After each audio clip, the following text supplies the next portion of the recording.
koplytstulpis kovojusiems ir žuvusiems už Lietuvos laisvę. Šėtos gimnazija visą laiką skiria didelį dėmesį istorinės atminties įamžinimui. 2014 metais mes laimėjome antrąją ES komisijos fondo Europą piliečiams projektą, kuris vadinosi Istorijos pamokos ateities kartoms. Ir šito projekto esmė buvo įamžinti sovietinės okupacijos reiškinius mūsų krašte. Projekto metu mes parašėme ir išleidome 3 knygutes, organizavom didelės parodas. Čia dalyvavo vaikai iš Krakių gimnazijos, Latvijos Daugpilio rajono 7 mokyklos.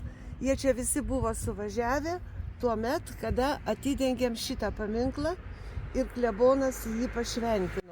Tai buvo 2014 metų birželio 14 dieną. Paminklui ąžuolą padovanojo Vaclovas Kotovas. Visus reikalus susijusius su architektūra, su šitom brėžiniu, apželdinimo, čia visais reikalais rūpinosi amžinatilsis seniūnas Petras Pupkus. Na, o mano darbas buvo visa organizacija. Tai mes visi kartu surėmė pečius, padarėm šitą paminklą ir turbūt vienintelis paminklas esantis Šėtos krašte yra pastatytas už ES lėšas. Būtent ant šito grindinio kažkur čia gulėjo partizanų kūnai, pro čia važiavo vežimai, kai vežė tremtinius į Kėdainius.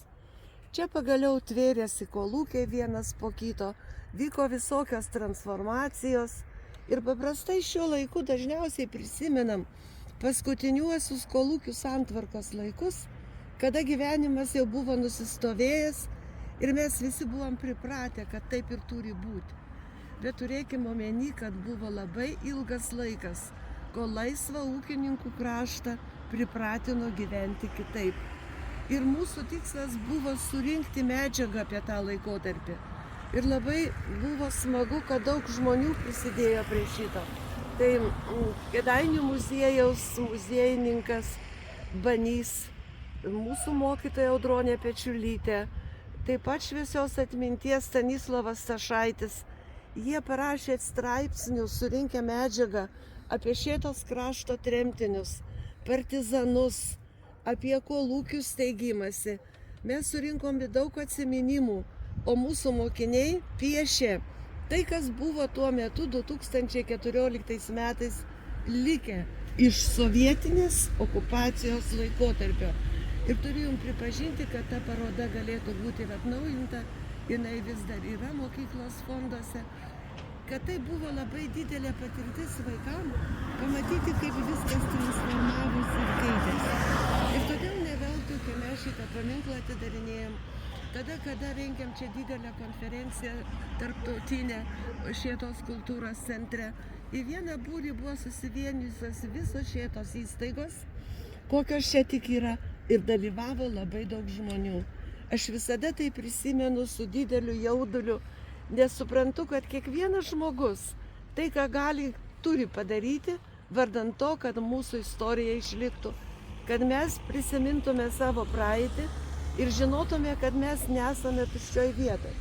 Ir va šitas paminkliukas toks kuklus, taip pat Artūro Narkevičiaus padarytas, jis turėtų bent kurį laiką, kol stovės, priminti, kad mūsų karta, va ta karta, kuri dabar mes čia esam, taip pat siekiam išsaugoti istorijos atmintį ir džiaugiamės tuo, kad gyvenam taikiais laikais. Ir dabar, kada karas vėl gresia mums, mes dar labiau turėtume susitelkti ir suvokti, kad mūsų praeities žmonių ir mūsų pačių pastangos kurti Lietuvą laisvą, nepriklausomą ir klestinčią turi prasmę, nes auginame kartą žmonių, kurie tai turi prisiminti ir tai turi žinoti. Ir ačiū, kad klausėte. Ačiū Antonidai už istorijos pamoką.